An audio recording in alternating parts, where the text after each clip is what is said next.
یہ اللہ رب العزت کا ہم پر احسان عظیم ہے کہ اللہ تعالیٰ نے ہمیں آخری نبی کی امت میں پیدا کیا، اور ایسی امت جس کے لیے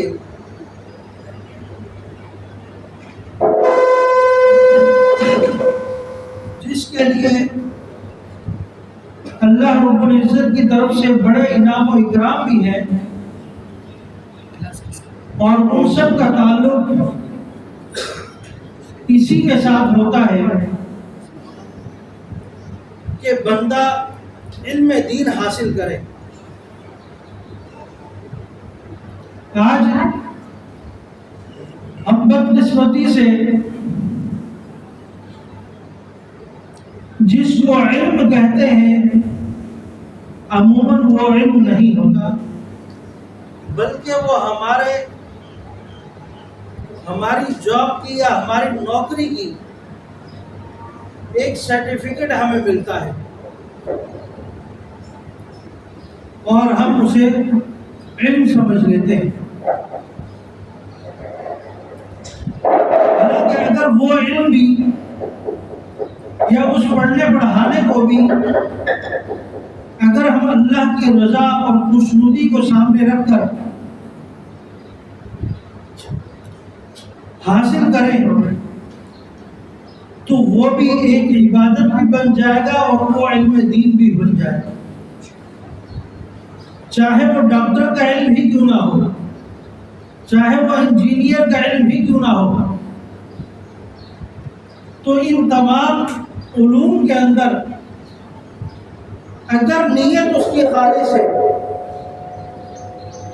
اور نیت اس کی یہ ہے کہ میں اس سے لوگوں کی خدمت کروں گا، یا اس سے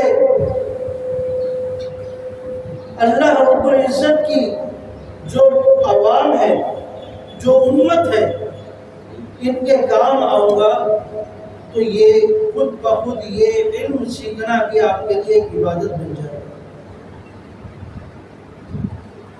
چاہے پھر آپ ایک موچی بن کر ہی کیوں نہ بیٹھ جائیں، چاہے ایک ایسا کام ہی کیوں نہ ہو جو لوگوں کی نظر میں پسندیدہ نہ ہو، لیکن آپ کی نیت خالص ہو تو وہ کام آپ کے لیے عبادت بن جاتا ہے۔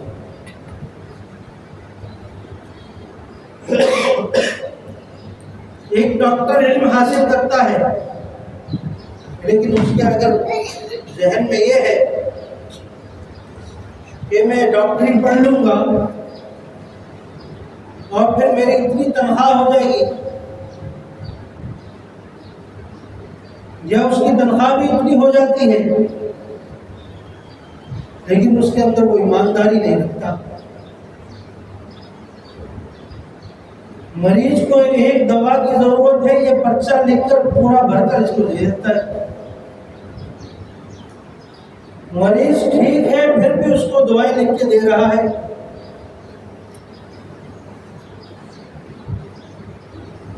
مریض کو کسی دوا کی کوئی خاص ضرورت نہیں ہے، کسی ڈرپ کی ضرورت نہیں ہے، لیکن پھر بھی لگائی جا رہی ہے۔ تو پھر یہ اس کی خدمت کرنا اور اس کا علم حاصل کرنا یہ فائدہ مند نہیں ہوگا، نہ اس کے لیے نہ عوام کو۔ اور اللہ رب العزت بھی، اللہ رب العزت کی نگاہ میں بھی یہ خدمت کرنے والوں میں شامل نہیں ہوگا، بلکہ ان لوگوں میں شامل ہوگا جو ایک حرام طریقے سے یا دھوکے بازی کے ذریعے اپنا رزق کماتے ہیں۔ تو میں عرض کر رہا تھا قل هل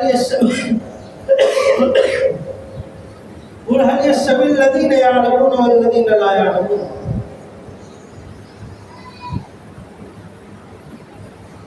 علم حاصل کرنے والے اور علم حاصل نہ کرنے والے برابر نہیں ہو سکتے۔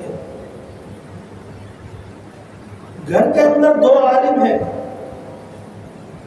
دو عام ہیں، عام تعلیم والے ہیں، تو عموماً عالم دین جو ہوتے ہیں ان کو فوقیت دی جاتی ہے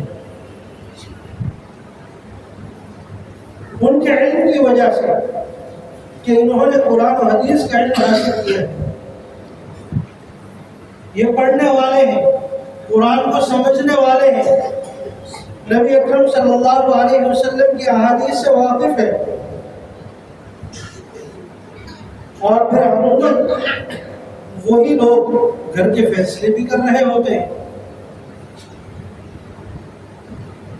اور جن گھروں میں یہ سہولت نہیں ہوتی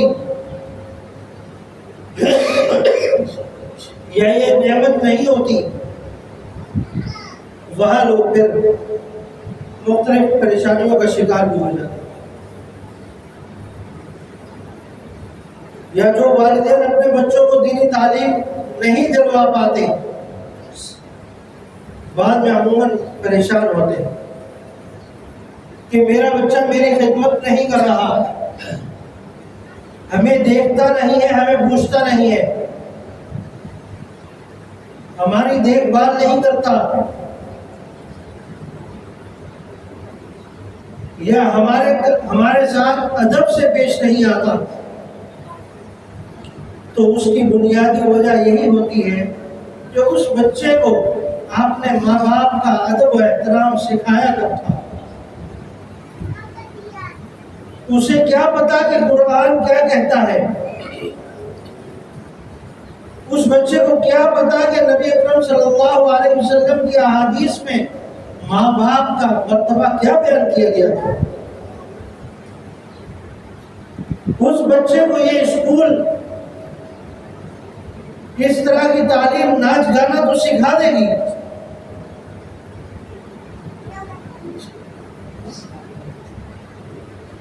بڑے بڑے کچھ اور معاملات بھی سکھا دے گی، لیکن عموماً ماں باپ کا ادب و احترام نہیں سکھایا جاتا، بڑوں کا ادب نہیں سکھایا جاتا، بچوں کے ساتھ شفقت کا معاملہ نہیں سکھایا جاتا، پھر ہمارے بچے بڑی بڑی ڈگریاں تو لے لیتے ہیں لیکن ان ڈگریوں کی پھر کوئی اہمیت نہیں ہوتی، کیونکہ ان ڈگریوں سے پہلے جو اس پر محنت کرنی تھی اس کے اندر کمی ہوگی۔ اب وہ انجینئر کی ڈگری بھی ہے، ڈاکٹر کی ڈگری بھی ہے، بڑا سائنسدان بھی بن گیا، لیکن افسوس کہ وہ ایک اچھا انسان نہ بنا۔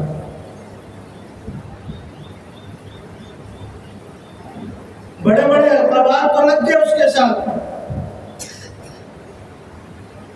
لیکن ایک اچھا انسان بن کر معاشرے میں نہ ابھرا ہو، تو پھر والدین روتے ہیں، پریشان ہوتے ہیں۔ تو ابھی موقع ہے اپنے بچوں کے لیے کہ انہیں دینی تعلیم سکھائی جائے۔ آج کا یہ موضوع صرف اس لیے آپ حضرات کے سامنے رکھنے کا کہ مدارس کے داخلے شروع ہو چکے ہیں، سال کے بعد عید الفطر کے بعد مدارس میں داخلے شروع ہوتے ہیں، جس کے اندر ہم اپنے بچوں کو داخل کروائیں۔ آج تو الحمدللہ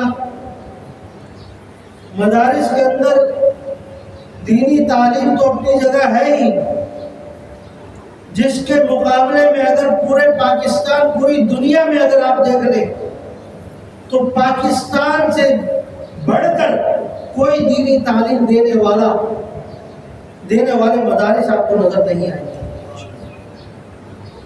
سب سے زیادہ دینی تعلیم کے حوالے سے جو مدارس کے اندر مدارس کا کردار ہے وہ آپ کو پاکستان میں نظر آئے، لیکن اگر ہم اپنی یونیورسٹی کی طرف جائیں تو آپ کی یہ کراچی یونیورسٹی، جس کو سب سے بڑی یونیورسٹی سمجھا جاتا ہے، دنیا کی یونیورسٹی میں 70ویں نمبر پر آتی ہے۔ میں نے کہا دینی تعلیم کے اعتبار سے پاکستان سب سے پہلے نمبر پر ہے، اور دنیاوی تعلیم کے حوالے سے دیکھیں تو ہماری یونیورسٹیاں بہت دور ہیں دوسری یونیورسٹیوں سے یا دوسرے ممالک سے۔ کیوں؟ انہوں نے اپنا معیار نہیں رکھا۔ تو آج ہم معیاری تعلیم چھوڑ کر غیر معیاری تعلیم کے لیے ہزاروں روپے کی فیس بھی بھرتے ہیں، اور اس کے بعد وہ ہمارا بچہ ہمارا بھی نہیں بنتا۔ جس کو ہم اپنا سمجھ رہے ہوتے ہیں، پھر وہ اس تعلیم کے بعد ہمارا بھی نہیں۔ تو وہ تعلیم دیں جہاں اس بچے کو سکھایا جائے کہ باپ کے سامنے یا ماں کے سامنے بلند آواز سے بات کرو گے تو یہ بھی گناہ ہے۔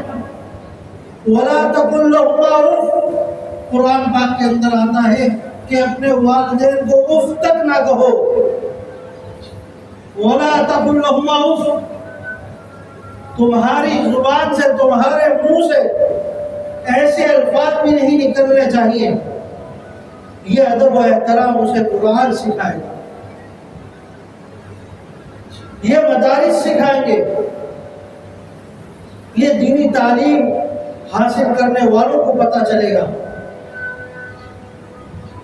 کہ نبی اکرم صلی اللہ علیہ وسلم فرماتے ہیں کہ میں مسجد میں نماز کے لیے کھڑا ہو جاؤں اور میں نیت باندھ چکا ہوں،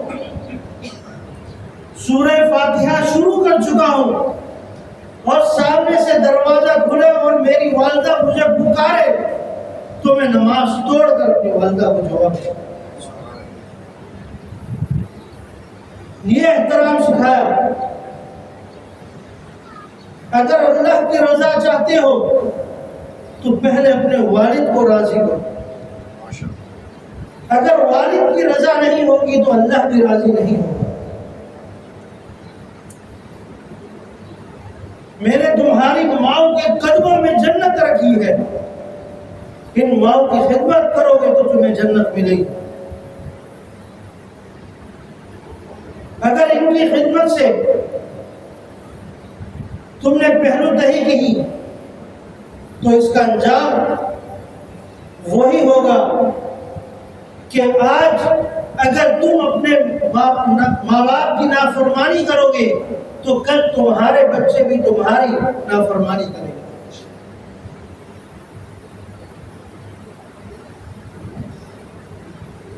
یہ تاریخ کا اور بزرگان دین کا ایک تجربہ رہا ہے۔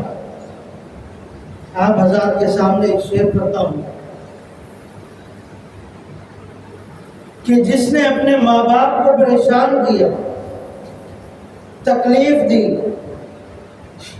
ان کے آرام کا خیال نہ رکھا،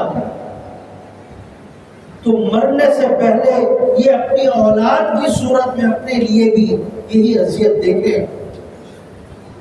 اس سے پہلے اسے موت نہیں آئے گی جب تک اس کے بچے بھی اس کے ساتھ وہی معاملہ نہ کرے جو اپنے والدین کے ساتھ کرتا رہا۔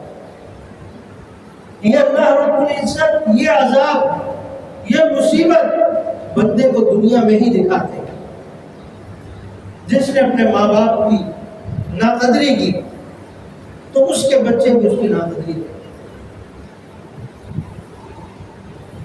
یہ تجربہ رہا ہے بزرگان دین کا۔ ان کے پاس لوگ مسائل لے کر آتے ہیں، اپنے معاملات بتاتے ہیں، جس سے اندازہ یہی ہوتا ہے کہ اس نے اپنے والدین کی عزت نہیں کی، لہذا اس کی اولاد بھی اس کی عزت نہیں۔ تو یہ مقافات عمل دنیا میں اللہ رب العزت دکھاتے ہیں۔ ایک ماں باپ پر اس طرح کا عذاب آتا ہے۔ دوسرا، علماء کرام کے خلاف اگر کوئی زبان استعمال کرتا ہے، دین علم حاصل کرنے والوں کے خلاف کوئی زبان درازی کرتا ہے، تو اللہ رب العزت اسے بھی مرنے سے پہلے ایک عذاب کی صورت میں مختلف نوعیت کا عذاب دیتے ہیں. یا تو اسے ایک ایسی بیماری لگ جائے گی کہ لوگ بھی اس کی بیماری کو دیکھ کر اپنے کانوں کو ہاتھ لگائیں گے، یا وہ کسی ایسی دردناک موت میں مرے گا جس کو مسلح کر دیا جائے گا، اس کا چہرہ بھی کوئی نہیں دیکھ پائے گا. یا وہ ایسے فقر و فاقہ میں پڑ جائے گا کہ وہ فقر و فاقہ اسے دین سے دور کر دے، اللہ کی شریعت سے دور کر دے. یا وہ ایک ایسے فتنے میں مبتلا ہو جائے گا کہ اس کا ایمان باقی نہیں رہے گا. آپ دیکھتے ہیں ہمارے درمیان سے ہی کئی لوگ قادیانی بن جاتے ہیں، کئی لوگ اپنا دین چھوڑ کر دوسروں کا دین اختیار کر لیتے ہیں، تو وہ اللہ کی طرف سے عذاب آ چکا ہوتا ہے اوپر دنیا میں. تو یہ دو چیزیں ہیں جن کا عذاب اللہ تعالیٰ بندے کو دنیا میں ہی دکھاتا ہے. یا تو علماء کرام کی ناقدری کرتا ہو یا ماں باپ کی ناقدری کرتا ہو، اور یہ دونوں چیزیں اسے اللہ رب العزت کا دین ہی سکھائے گا، دینی تعلیم بھی سکھائے گی، اس کے علاوہ وہ نہیں سیکھ سکتا. تو سال کی ابتدا ہے مدارس کے اعتبار سے، تو یہاں بیٹھے ہوئے جتنے افراد ہیں کوشش کریں کہ اپنا ایک ایک بچے کو لازمی مدارس میں داخلہ کروائیں. کم سے کم آپ کے اگر بقیہ بچے آپ کو نہیں دیکھ رہے ہوں گے تو اس کو اگر وہ دیکھ نہیں رہا تو کم سے کم خوف خدا اس کے دل میں ضرور ہوگا کہ میں اپنے ماں باپ کے ساتھ ناجائز کر رہا ہوں، غلط کر رہا ہوں. اس کے دل میں خوف خدا ضرور ہوگا. تو اپنے بچوں کو دینی تعلیم لازمی سکھائیں. تو ایک ایک بچے کو گھر کے اندر سے لازمی دین کے لیے عالم بنائے، قاری بنائے، حافظ بنائے. حضرت عمر فاروق رضی اللہ تعالیٰ عنہ کا ایک واقعہ ہے. حضرت ابن حارث ایک صحابی ہیں، ان کو ایک جگہ کا گورنر بنایا، تو وہ آپ سے ملاقات کے لیے آئے. وہاں آپ نے پوچھا اپنی جگہ کس کو قائم مقام بنا کر آئے ہو؟ تو گورنر کہنے لگے کہ امیر المؤمنین ابن ابزہ ایک میرا غلام تھا جس کو میں نے آزاد کر دیا ہے، اس کو میں گورنر بنا کر آیا ہوں، اپنے قائم مقام بنا کر آیا ہوں.